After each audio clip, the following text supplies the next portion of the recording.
मैं हूं रहमान अजहर और अपना पसंदीदा शो देखने के लिए हमारा चैनल सब्सक्राइब करें और मजीद मालूमात के लिए बेल आइकॉन पर क्लिक करें।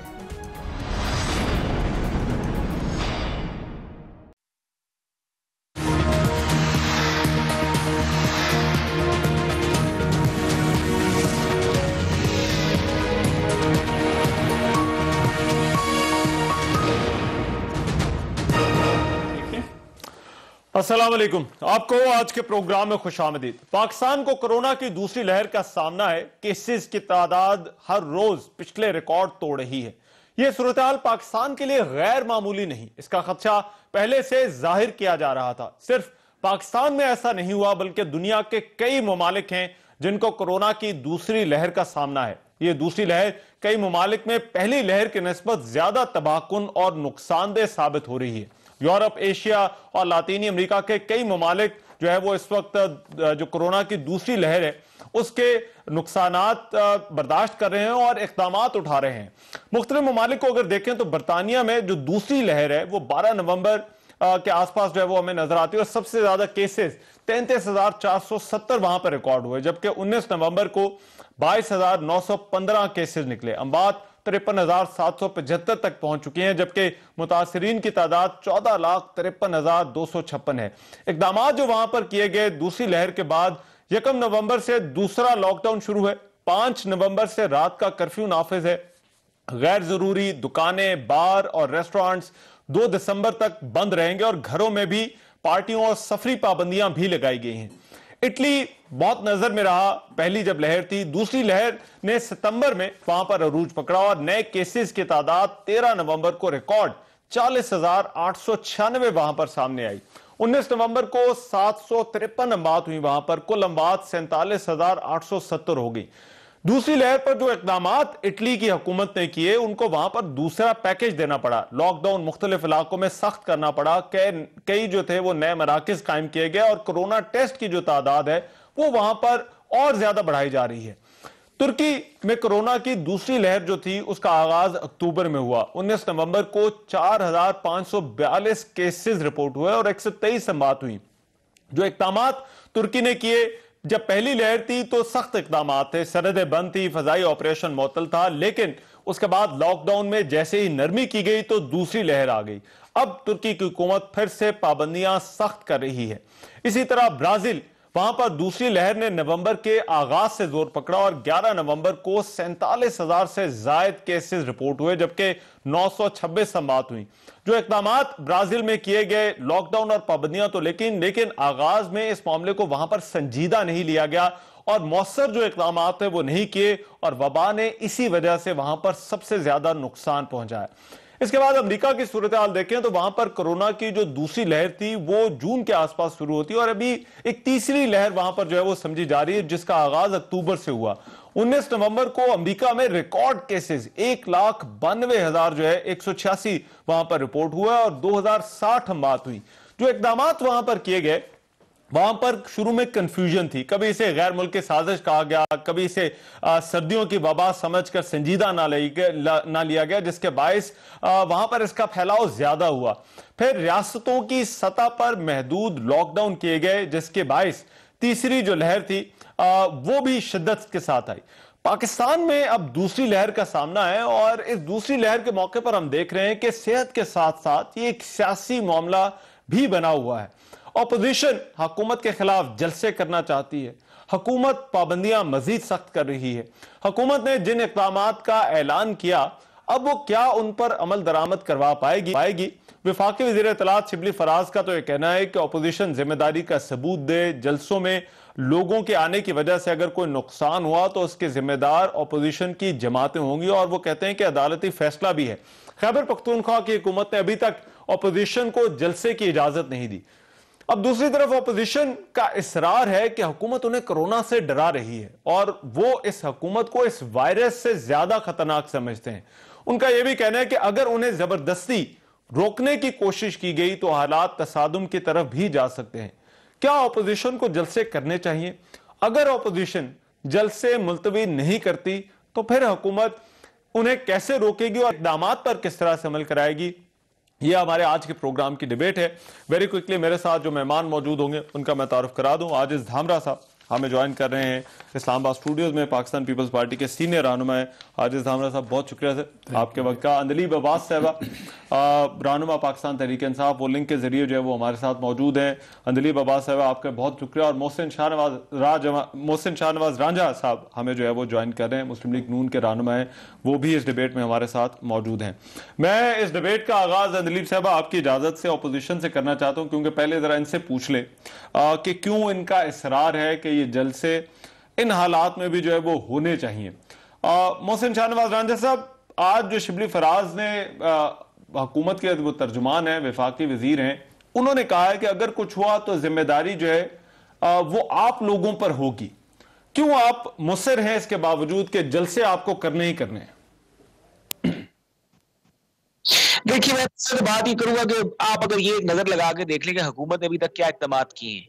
सिर्फ बातों पे जोर है और ऑपोजिशन को तंबीह की जा रही है। आज भी आप जाके देख लें तो होटल्स जो हैं उनके अंदर कितने लोगों ने मास्क लगाए हुए हैं। मार्केट्स में देख लें, शॉपिंग मॉल्स में देख लें, कितने लोग मास्क पहन के फिर रहे हैं। मसाजिद में देख लें, कितने लोग मास्क पहन के फिर रहे हैं।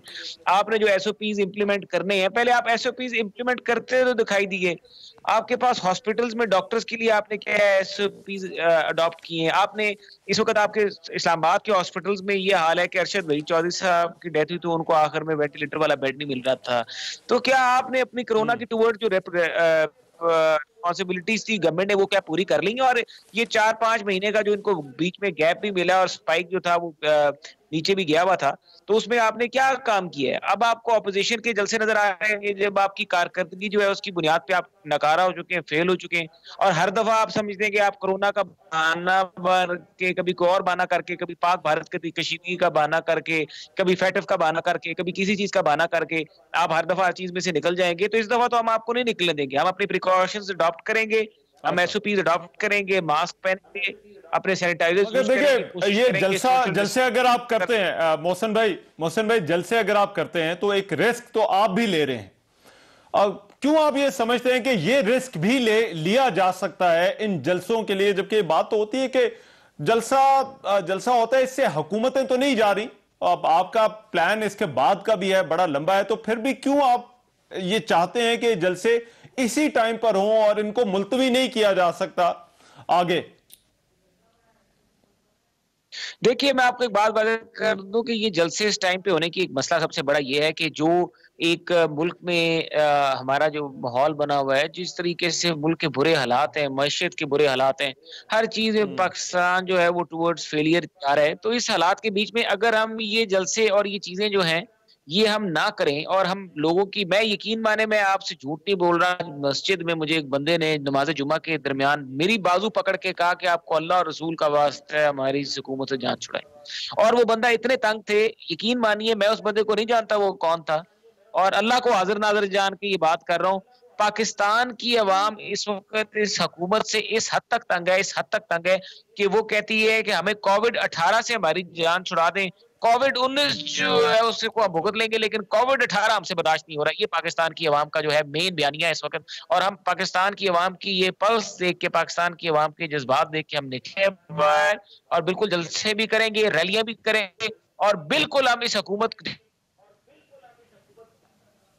ठीक है, तो आप कह रहे हैं रैलियां भी होंगी, जलसे भी होंगे। आदिल जामरा साहब, ठीक, राइट। मोहसिन भाई, आई गेट योर पॉइंट। आप गिलगित में भी बड़ी आपने भरपूर जो है वो वहां पर जो है वो कैंपेन चलाई। क्यों इस टाइम पर जो है वो जलसे जरूरी हैं? और ऑपोजिशन खुद भी क्योंकि जलसों में जाएगी, आप खुद भी जा रहे हैं, लीडरशिप भी जा रही है, कारकुन भी जा रहे हैं, क्यों ये रिस्क ले रहे हैं? बिस्मिल्लाह रहमान रहीम। देखिए, पहली बात तो इस बात में कोई दो राय नहीं है कि कोविड के लिए हम सबको एहतियात करना चाहिए। बाकी मामूलात ज़िंदगी एज इट इज़ चल रही है। जैसा कि अभी मोहसिन शाहनवाज साहब ने भी ये बात की कि एज सच गवर्नमेंट के पास कोई प्लान नहीं है कि अगर पीडीएम ये जलसे मुलतवी भी कर दे तो बाकी जो पैरामेडिक स्टाफ है, जो हॉस्पिटल्स हैं, वेंटिलेटर्स हैं, दवाइयां हैं, डॉक्टर्स हैं, उनके लिए क्या प्लान है? माल खुले हुए हैं, मामूलात ज़िंदगी चल रही है, ट्रांसपोर्ट चल रही है, रेलवे चल रही है जिसमें एक एक बोगी में और रेलवे स्टेशन पे लोग खचाखच भरे हुए हैं। ये सारे मामलात हैं जहां पर हुकूमत की आंखें बंद है, मगर सिर्फ अपोजिशन को टारगेट करने के लिए यहां भी फेडरल गवर्नमेंट जो है वो सियासत कर रही है। अभी आपने कहा कि आप गिलगित से आ रहे हैं, जी मैं आज गिलगित से वापस आया हूं, चेयरमैन बिलावल भुट्टो जरदारी साहब के साथ आया हूं। मगर ये जो आपका क्वेश्चन है कि गिलगित से हम वापस आए, गए क्यों थे? इलेक्शन पर्पस के लिए। वहां पर इलेक्शन थी, वहां पर लाइनें भी थी, वहां पर कॉर्नर मीटिंग भी थी और भरपूर पॉलिटिकल पार्टी ने वहां पर तो आदिल भाई मुख्तलिफ होना चाहिए ना, अभी इलेक्शन तो नहीं हो रहा, या तो आप कहें कि आप बस 3 जलसे करेंगे और हुकूमत गिर जाएगी, आपको नजर आ रहा है।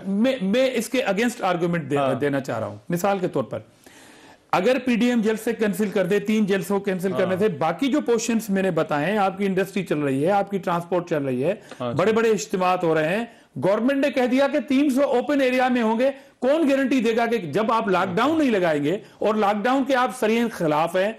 अच्छा, ये जिम्मेदार एक शख्स है इस सारी बात का कि कौम जो है वो केयरलेस हो गई। आपने भी ये देखा होगा बाजारों में, इज्तिमा में लोग जो है वो मास्क नहीं पहन रहे। इस बात से तो आप इत्तेफाक करेंगे ना, और ये तमाम सुनने वाले करेंगे कि कौम केयरलेस है अपनी जगह पे। उसको केयरलेस किया किसने? ये कौम का कसूर नहीं है, ये उस शख्स का कसूर है जिसने जब लहर पहली आई थी कोरोना की, कहा कि ये तो एक फ्लू है, तंज किया था, लॉकडाउन के खिलाफ बात की थी।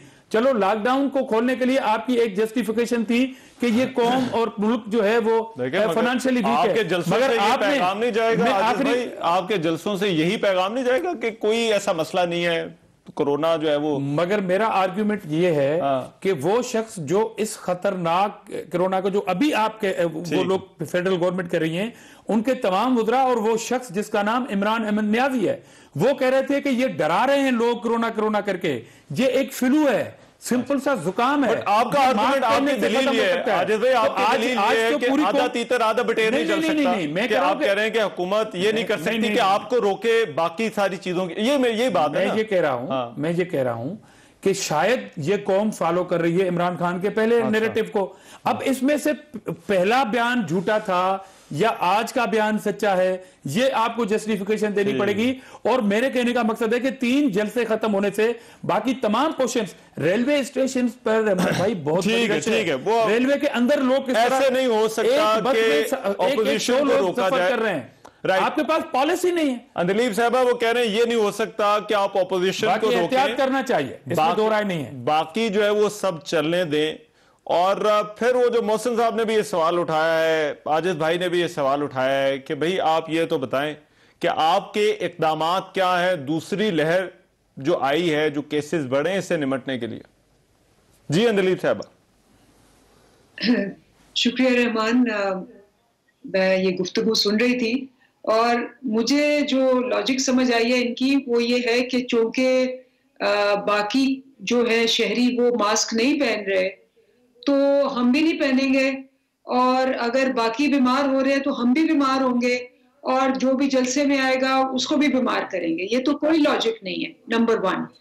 नंबर 2, जो बड़ी इंपॉर्टेंट बात है, बड़ा क्लियरली बयान किया गया है आई थिंक SOPs के अंदर कि अगर आपने कोई भी इज्तिमा करना है तो 300 लोगों का आप करें, क्योंकि एक साइंस आ गई है ना। साइंस क्या आई है कि पहली वेव के अंदर तो हमें कुछ नहीं पता था, दुनिया को कुछ नहीं पता था, लेकिन अब कुछ फाइंडिंग्स आ गई हैं। फाइंडिंग्स फॉर एग्जांपल आई है कि मास्क से फर्क पड़ता है। फाइंडिंग्स आई है कि 6 फुट के डिस्टेंस से चांसेस कम हो जाते हैं ट्रांसमिशन के। फाइंडिंग्स आई है कि कई सुपर स्प्रेडर्स हैं, जैसे आपने देखा अमेरिका में इस वक्त कोई 1,20,000 रोज के केसेस आ रहे हैं, और वो उन्होंने कहा कि जी जो सुपर स्प्रेडर्स हैं उसके अंदर उनके जो रैलीज हुई, जहां लोग ज्यादा होंगे वहां डेफिनेटली, और स्पेशली रैलीज के अंदर क्योंकि 6 फीट का डिस्टेंस नहीं रखा जाता, वो कोई आपने टेबल पे बैठ के चेयर्स पे उनको खाना तो नहीं सर्व करना ना कि आप उनको जरा फासले पे बैठाएंगे, वहां तो बंदे पे बंदा चढ़ा होता है।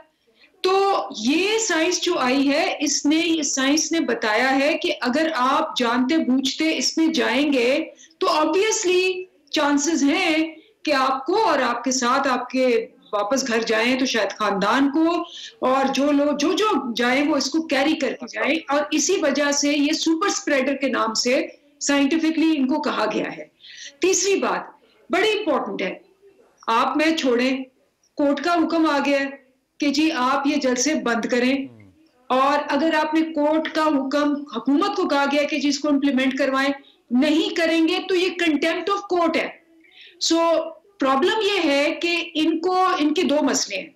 पहला मसला तो ये है कि जो अवाम है उसको तो इन्होंने हमेशा यूज किया है और इनको यूज करके इस्तेमाल किया। फैटअप पे देख लें, इन्होंने कोई तवज्जो नहीं दी कि पाकिस्तान को इन्होंने ग्रे लिस्ट में डाला, पाकिस्तान के मुंह पे धब्बा लगाया, हम निकाल के जब वो ब्लैक लिस्ट में जाने वाला था, इनको कह रहे वो कानून हमसे पास कर दें। अवाम के लिए ये उठ के चले गए, इन्होंने हमसे कोऑपरेट नहीं किया। अब जब हम कह रहे हैं कि जी अवाम का डेंजर में है, सेहतें डेंजर पे हैं, जिंदगी डेंजर पे है, उनके खानदान डेंजर पे हैं, आप ये चीज मत करें क्योंकि ये प्रूवन है कि ये सुपर स्प्रेडर्स होते हैं। ये कह रहे हैं भाड़ में जाएं, फलाने ने मास्क नहीं पहना तो हम क्यों पहने, फलाने ने मास्क नहीं पहना तो हम भी, सारे हमारे लोग भी वहां क्यों पहने। ये और वो वहां तो 1 फुट का फासला भी नहीं हो सकता रैली के अंदर। देखिए दो चीजें अब हो गई, दो चीजें हो गई मेरा ख्याल है जो आपके सवाल है। और मोहसिन साहब, पहली तो बात जो जिसमें बहुत वजन है वो हमने जलसों में देखा है। जलसों में एसओपी पर आप किस तरह से अमल दरामद कराएंगे? अगर आप ये कहते हैं कि हाँ ये खतरा मौजूद है, आप एसओपी के साथ जा रहे हैं, आप मास्क पहनेंगे, तो ये अमल दरामद कैसे होगा? और दूसरा सर, आप खुद लॉयर हैं, ये जो कोर्ट का ऑर्डर है एक तरह से हुकूमत इसको देख रही है कि ये एंडोर्समेंट है जो एनसीओसी ने इकदाम किए हैं। तो क्या अगर ऑपोजिशन जलसा करती है तो फिर ऑपोजिशन इस कोर्ट ऑर्डर को भी डिफाई कर रही है? देखिए अभी तक तो कोर्ट ऑर्डर जो है वो हम भी राइट रखते हैं उस कोर्ट ऑर्डर को देख लेंगे, क्योंकि मैंने अभी तक कोर्ट ऑर्डर पढ़ा नहीं है पूरे डिटेल में, तफसील मेरे पास नहीं पहुंची, क्योंकि अभी मैं थोड़ी देर पहले ही अपनी कॉन्स्टिट्यूंसी से यहाँ पे पहुंचा हूँ इस्लामाबाद में।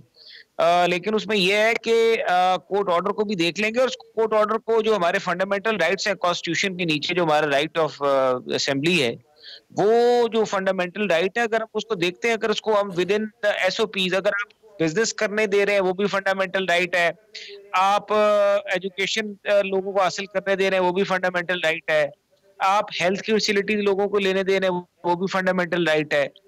अगर आप बाकी चीजों में फंडामेंटल ऑफ राइट जो है, फंडामेंटल राइट्स जो है वो आप इन्फोर्स होने दे रहे हैं, और यहाँ पर आप कह रहे हैं क्योंकि ये गवर्नमेंट को डैमेज कर सकते हैं, और वो गवर्नमेंट जो जिसने अपना जो रोल है जो उसको काम करने चाहिए थे with regard to implementation of SOPs of corona, उसके मुताबिक में गवर्नमेंट बिल्कुल फेलियर हो चुकी है। इवन आज प्राइम मिनिस्टर अगर पाकिस्तान से बाहर गए तो वो दूसरे जो हेड ऑफ द स्टेट थे उन्होंने मास्क लगाया हुआ था, हमारे प्राइम मिनिस्टर ने मास्क नहीं लगाया हुआ था।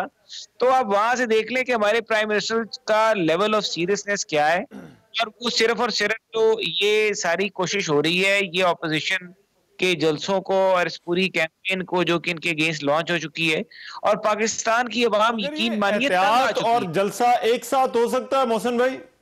एहतियात और जलसा आप कहेंगे जी इकट्ठा चले, आप कहेंगे ठीक है हम एहतियात करेंगे, अभी आजिज भाई भी कह रहे थे हम तो एहतियात करनी चाहिए, तो ये इकट्ठा चल सकता है सर?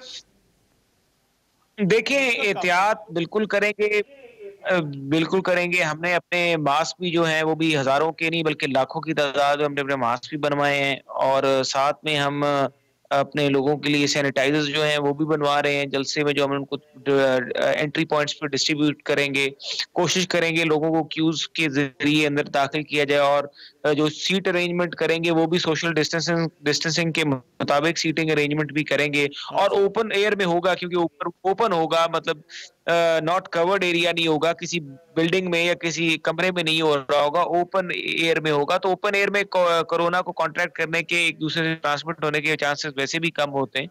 तो हम इसको इस तरीके से करेंगे, कोशिश करेंगे कि वेदर और ये चीजें जो हैं उनको भी फोरकास्ट को प्रॉपरली देख लिया जाए, लेकिन जलसे जरूर होंगे। और हम ये समझते हैं, मैंने आपको बता रहा हूँ, वाज़ेह दोबारा भी दोहराऊंगा कि ये हुकूमत जो है ये पाकिस्तान की आवाम के लिए कोरोना जो है 19 उससे ज्यादा खतरनाक है। पाकिस्तान की मईशत को जितना नुकसान इन्होंने पहुंचाया, इतना कोविड-19 ने पाकिस्तान की मईशत को नुकसान पहुंचाया, इनकी पॉलिसीज ने नहीं पहुंचाया। और प्राइम मिनिस्टर ब्रेक के बाद करते हैं, मगर क्या कोई तरीका है कि हुकूमत कन्विंस कर सके ऑपोजिशन को, क्योंकि ये मफाद आमा का तो इशू है, अगर ये इस तरह से हुकूमत इसको इतना ही बड़ा खतरा समझ रही है तो कैसे कन्विंस किया जा सकता है ऑपोजिशन को? इस पर बात करेंगे, इस ब्रेक के बाद आ रहे हैं।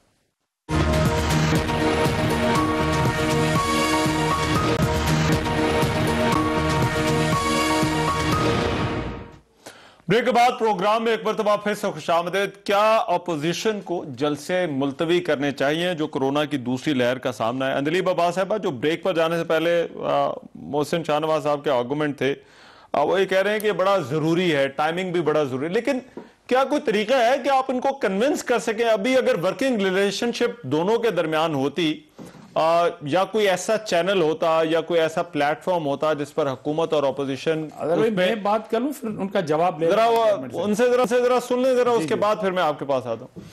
तो क्या कोई ऐसा कोई प्लेटफॉर्म है कि इनसे कोई बात हो सकती है कि आप इन्हें कायल कर सके? देखिए, प्लेटफॉर्म तो आपको पता है ना कि बड़ा हमने शुरू से कहा है, बल्कि आपको पता है असद कैसर साहब ने कमेटी में इनवाइट किया इन सबको रिसेंटली, और इन्होंने रिफ्यूज कर दिया आना। इन्होंने कहा जी हमने बात नहीं करनी, क्योंकि नवाज शरीफ साहब ने बारहा कहा है, मरियम ने भी बारहा कहा है कि हमने इनसे कोई मुज़ाकरात नहीं करने, हमारा इनसे कोई मुकाबला नहीं, इनके लाने वालों से मुकाबला है। और ऑन रिकॉर्ड है हकान अब्बासी साहब कहते हैं कि जी हमने मुज़ाकरात करने हैं तो फिर उनको बिठाओ, जो इदारों के हेड हैं वो आए, उनसे हम बात करेंगे। वो एक्चुअली जमहूरियत, इनकी जो डेफिनेशन है, जब ये कहते हैं कि इदारे क्यों इन्वॉल्व है और उनको अपनी जगह पे रहना चाहिए, और राना सनाउल्लाह और ये वो मिन्नतें कर रहे हैं कि जी वो आए, हम उनसे डायलॉग करेंगे, उनसे निगोशिएट करेंगे, हमने हुकूमत से बात नहीं करनी। अभी के हुकूमत में जो हमारे प्राइम मिनिस्टर हैं, फ्लोर ऑफ द असेंबली खड़ा होकर उन्होंने कहा कि जी मैं ऑपोजिशन से हर किस्म का कॉम्प्रोमाइज करने को तैयार हूं सिवाय करप्शन के। तो चूंकि हर दफा यही होता है कि जब ये आते हैं किसी भी कमेटी में, वो ले आते हैं अपना फरला और कहते हैं जी पहले हमारे ये जो 34 ने कहा था इस पे आप हमें रिलीफ दें। तो वो जब रिफ्यूज अगर बात नहीं होती, ये तैयार नहीं है, आप कहते हैं कि बातचीत जो है वो अगर करनी है तो आए, बातचीत नहीं होती तो फिर क्या फिर इनको रोकेंगे कैसे? अब ये 22 को तो जलसा कर रहे हैं, उसके बाद लाहौर का जलसा, मुल्तान का है, लाहौर का जलसा है। कहा कि अब तो वो कोर्ट का ऑर्डर भी आ गया है, और अगर इन्होंने ना किया तो कंटेम्प्ट ऑफ कोर्ट होगा, नंबर 1। नंबर 2, देखें अल्लाह का शुक्र है कि वेव्स आ रही हैं इसकी। एक वेव पहले आई, सबसाइड की, सारी दुनिया ने कहा था कि दूसरी वेव आएगी और इंशाल्लाह वो भी सबसाइड करेगी, और उसके बाद they can continue with the जलसास। अच्छा ठीक है, वो कह रहे गुजर जाए टाइम आजे साहब, फिर उसके बाद जलसे कर लीजिएगा। देखें ये मुंतशिर हुकूमत की एक राय है, जिनका एक फेस है कौम के सामने। जब फर्स्ट वेव आई थी तो आपका मौकुफ क्या था? मैं तो अगेन कह रहा हूं कि हो सकता है कि लोगों ने आपकी बात को बढ़ाते हुए ये कहा हो कि जी प्राइम मिनिस्टर ऑफ पाकिस्तान जो कह रहे थे कि ये मजाक है कौम से, ये सिंपल सा फ्लू है, तो आप माफी लेना कौम से कि आपने बहुत बड़ी गलती कर दी। जो आप कौम अगर केयरलेस है, हो सकता है कि वो आपकी बातें की वजह से केयरलेस हो। और मेरे कहने का मकसद ये है कि जलसा मीन्स इज्तिमा, उस पे है एतराज, क्योंकि वो है अपोजिशन का।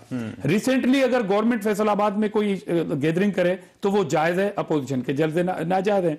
मेरे कहने का मकसद ये है कि रेलवे स्टेशन पे कितने लोग डेली बेसिस पे जमा होते होंगे, कितनी पाकिस्तान की रेलवे स्टेशन होंगी और कितनी ट्रेनें चलती हैं, उसमें ट्रांसपोर्ट में बसों में कितने लोग सफर कर रहे होंगे, इन सारी चीजों की एसओपी कहां है? वहां पर हुकूमत कहां है? वहां पर हुकूमती पॉलिसी कहां है? आप सिर्फ रिट लगा के बैठे हुए हैं, जलसों की कह रहे हैं, मगर आपका मौकफ, और आप क्योंकि जाहिर बात है पीपल्स पार्टी की जो सिंध हुकूमत का मौकफ था वो भी तो मुकम्मल लॉकडाउन के हक में थे, यही कह रहा हूं, जब केसेस बड़े थे। यही कह रहा हूं, उस टाइम आपने सिंध हुकूमत के उस मौकूफ को आपने मजाक करार देते हुए और लोगों को खुला कर दिया, और उस दौरान आपने इंडस्ट्री जो थी कंस्ट्रक्शन इंडस्ट्री उसको ओपन कर दिया था। हमने हाथ जोड़ के अपील की, चीफ मिनिस्टर ने हाथ जोड़े थे, इनके वजीरों ने इस्लामाबाद से आके मजाक बनाई थी। क्या वो चीफ मिनिस्टर नहीं थे या उनकी हिदायत नहीं थी? उनके वो कोरोना के अगेंस्ट पॉलिसी नहीं थी, उनको फॉलो आपकी हुकूमतों ने नहीं किया था। और दूसरी बात, मैं अगेन कह रहा हूं कि वो तमाम जगह जहां पर क्राउड जमा होता है, उनके लिए इनकी पॉलिसी क्या है वो जरा बता दे। चलो अपोजिशन आपके कहना नहीं मानती, अपोजिशन का अपना एजेंडा है, मगर डेली बेसिस पे जो हाल खुले हैं, जो माल खुले हैं, जो ट्रांसपोर्ट चल रही है, उनमें क्या करेंगे जनाब आली? ये पूरा आपको प्लान देना पड़ेगा। आप कह रहे हैं सबके लिए सेम होना चाहिए। 3 जलसों की बात नहीं चलेगी। मिसाल के तौर पर अब तो कोरोना की बात है और अभी मेरी बहन ने धमकी भी दे दी कि हुकूमत उस पर कोर्ट के ऑर्डर पे रिट कायम करेगी। जब जलसा हो रहा था गुजरांवाला का, तो उसमें छोटे छोटे कॉर्नर मीटिंग जो 100 लोगों की थी और चौधरी के अंदर हो रही थी, उसमें लोगों की गिरफ्तारियां की गई। अगर ये सवाल है ना कि अब अगर बात नहीं होगी, तो ये सियासत है, ठीक है, वो ये सियासत है, फेयर इनफ। बाकी इसमें कोई एतराज नहीं है। मुझे भी एहतियात करना चाहिए और कौम के हर फर्द को करना चाहिए, मगर इमरान खान को माफी लेनी पड़ेगी, इशू है पीटीआई को माफी लेनी पड़ेगी अपने साहब का नैरेटिव पे, या कहें कि आज का नैरेटिव सिर्फ अपोजिशन को रोकने दे जरा मुझे। मैं जरा मोहसिन भाई से पूछ लूं। मोहसिन भाई, पब्लिक इंटरेस्ट का तो इशू है, पब्लिक इंटरेस्ट के मामलात पर क्या बैठा नहीं जा सकता? मतलब बाकी तो है पॉलिटिकल इश्यूज बहुत सारे हैं, आई नो आपके और हुकूमत के मामलात बहुत सारे हल तलब हैं, कोई आप कह रहे हैं कि मुज़ाकरात भी करने मगर इनसे नहीं करने, मगर इस इशू के ऊपर क्या ये हमारी पॉलिटिकल पार्टीज, पॉलिटिकल फोर्सेज इकट्ठी नहीं हो सकती? दुनिया में हमने देखा है कि ये इतने पॉलिटिकल इशू नहीं बने जहां जहां पर जो है वो इस तरह से केसेस आए हैं। देखिए, ये पहले दिन से जो गवर्नमेंट है, ये जिस चीज को मैं इनको समझता हूं कि हर जगह पे ये नाकाम हुए हैं। चाहे इनकी पाकिस्तान और इंडिया के बीच में टेंशन हो, जब इंडियन प्लेन भी क्रैश शॉट डाउन हमने किया, उस वक्त जब पाक भारत कशीदगी थी, तो उस वक्त भी हमें जरूरत थी नेशनल रिकंसिलिएशन की। इमरान खान फेल्ड देयर और ये बैठ ही नहीं सके ऑपोजिशन के साथ, और आर्मी चीफ को आके बैठना पड़ा और उनको एतमाद में लेना पड़ा ऑपोजिशन के रहनुमाओं को। सिमिलरली अगर फैटिफ का इशू होता है तो फैटिफ के बीच में फिर ये होता है कि जो इनके बनाए हुए नुमाइंदों की कमेटी होती है और स्पीकर के घर जो जबरदस्ती मिन्नत तरले करके, दाढ़ी को हाथ लगा के मिन्नत समाजित करके लेके जाया जाता है, वहां पे बैठ के गलत बातें बाहर जो है वो लीक की जाती हैं और वो बातें हमसे मंसूब की जाती हैं जिनकी कोई हकीकत नहीं होती, और आके यही ख्वाहिश होती है कि ये रिकंसिलिएशन किस तरह से मुल्की ना हो। उसके बाद आप आगे आ जाए, आगे कोविड का इशू होता है। कोविड इशू में पूरा मतलब पाकिस्तान जो है सफर कर रहा होता है, वजीर आजम अपनी 30 सेकंड की या 1 मिनट की तकरीर करके बाकी ऑपोजिशन रहनुमाओं को सुने बगैर चला जाता है। प्रॉब्लम ऑपोजिशन में नहीं है, प्रॉब्लम इस बंदे में है। जब तक वो अब अगर हुकूमत ये कहती है कि केसेस के अलावा आप आ जाएं, हम आपसे बात कर लेते हैं, तो क्या आपको यकीन नहीं आता? देखिए, केसेस के अलावा हम कहते हैं मैं आपके साथ बात ही नहीं करनी, हमने तो केसेस पे आपके साथ बात ही नहीं करनी। अच्छा, हम आपके साथ अब केसेस पे तो बात ही नहीं करना चाहते। कौन बात करना चाहता है आप सब केसेस के ऊपर? तो केसेस पे आपने बात करनी है। चीनी चोर, आटा चोर, तेल चोर, बिजली चोर, सारे चोर आपकी काबीना में बैठे हैं। सबसे बड़े चोर ये खुद हैं। केसेस तो अब इनके बनने वाले हैं। नैब के लिए इनके अफसरान और इनके लोग मेहनत समाजित करते हैं। नैब का बिल अभी कौन लेकर आया हुआ है? कौमी असेंबली में जो कायमा कमेटी जस्टिस में पड़ा हुआ है, कायमा कमेटी में बिल हुकूमत लेके आई है।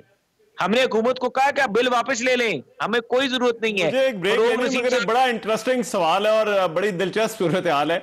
वो कहते हैं कि केसेस के अलावा सब चीजों पर बात कर लें। आप ये कह रहे हैं कि हम तो केसेस पर बात ही नहीं कर रहे, तो बाकी चीजों पर बात कर, तो बातचीत क्यों नहीं हो रही? ये आजिज आमरा साहब आपसे और अंदलीब साहब से मैं ब्रेक के बाद।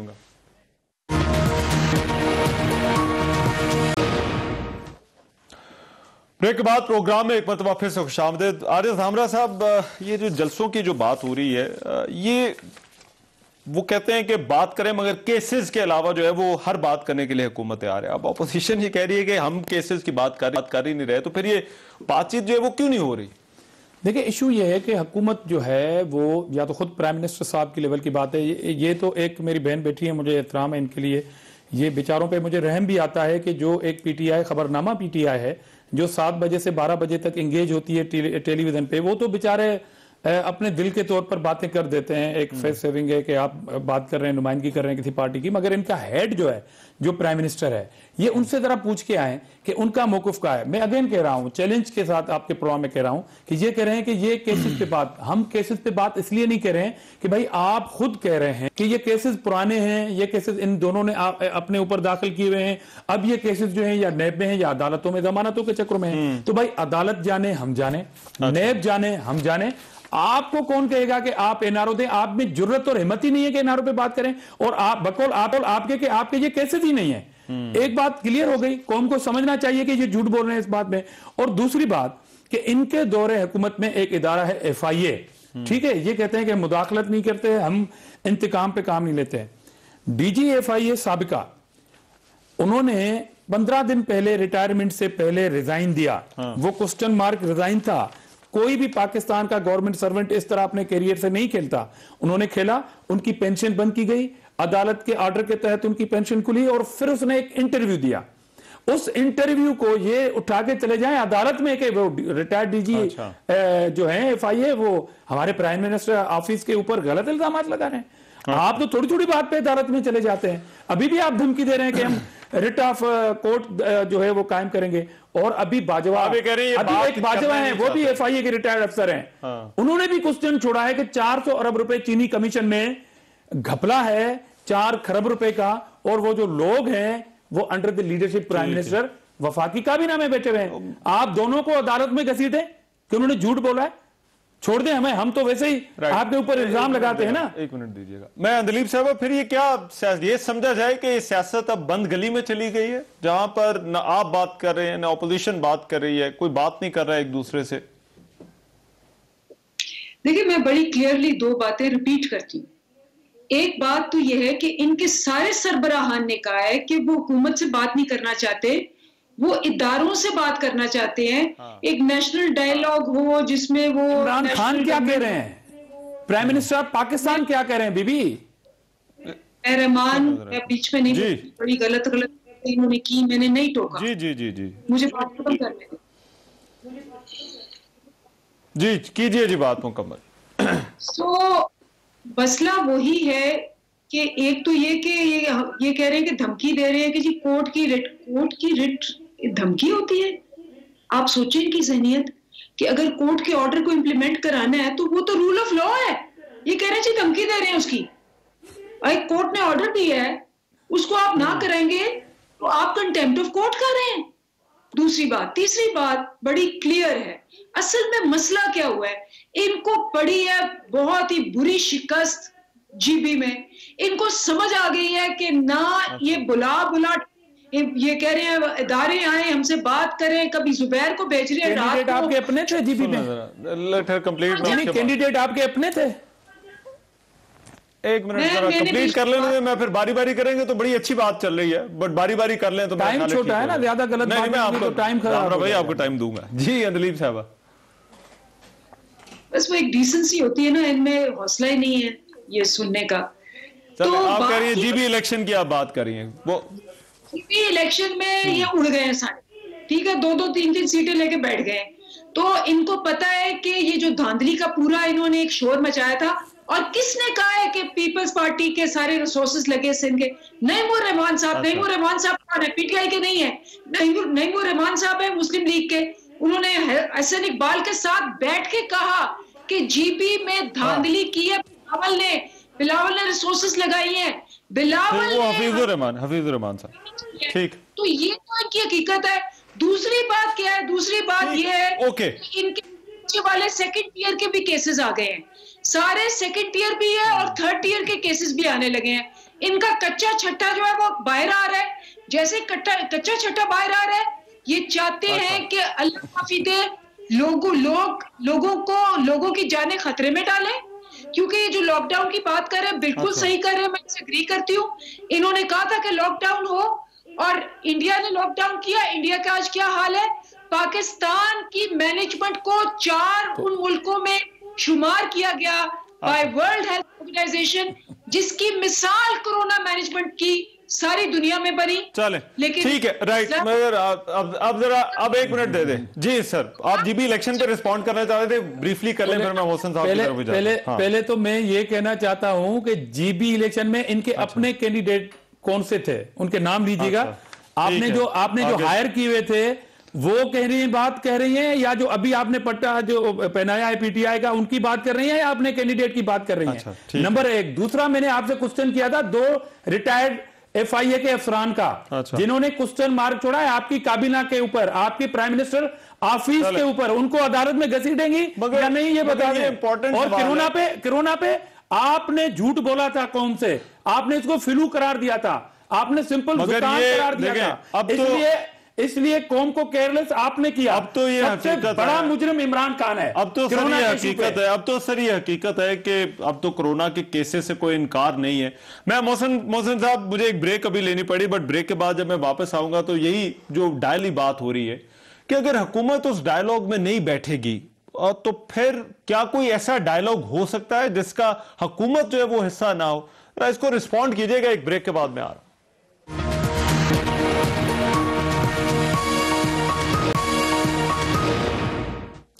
ब्रेक के बाद प्रोग्राम में एक मरतबा फिर से खुशामदीद। मोहसिन शाहनवाज रांझा साहब, इस बहस को समेटना है, बट मेरा ख्याल है एक बड़ा अहम सवाल है वो ये कि आप लोग कहते हैं कि डायलॉग होगा लेकिन हुकूमत नहीं होगी। जब हुकूमत डायलॉग में नहीं होगी तो आपको लगता है कि ऐसे डायलॉग का या किसी भी आप इशू पे बात करेंगे तो कोई फायदा होगा? देखिए, मैं आपको एक बात बताऊं। सबसे पहली तो बात एक अंजलीन साहिबा ने बात की, ये कसम उठा के कह दें कि इनकी काबीना में चोर नहीं बैठे हुए, ये अल्लाह की कसम उठा के कहें और कहें कि अल्लाह का अज़ाब मुझ पे नाज़िल हो, मेरी काबीना में चोर नहीं बैठे हुए। ये हमें चोर कहते हैं। सबसे बड़े चोर ये खुद हैं, इनकी काबीना में चोर बैठे हुए। और मैं इंशाअल्लाह ताला ये वादा करता हूं और पूरी कौम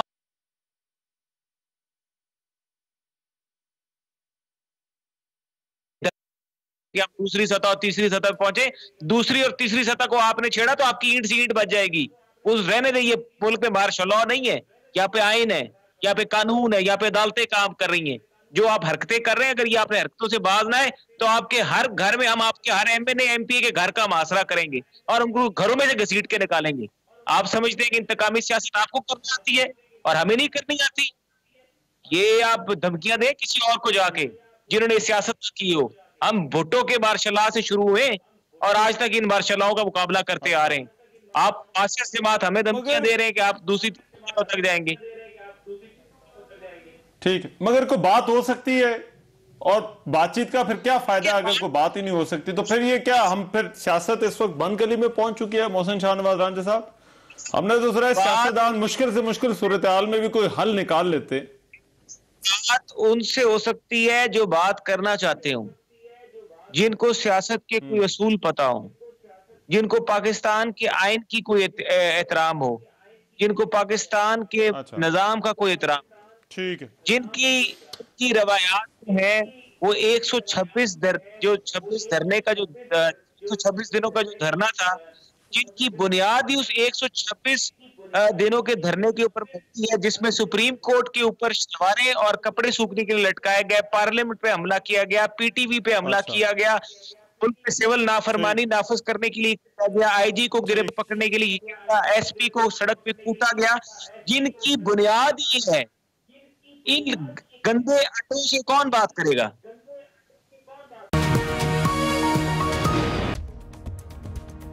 मैं हूं रहमान अजहर और अपना पसंदीदा शो देखने के लिए हमारा चैनल सब्सक्राइब करें और मजीद मालूमात के लिए बेल आइकॉन पर क्लिक करें।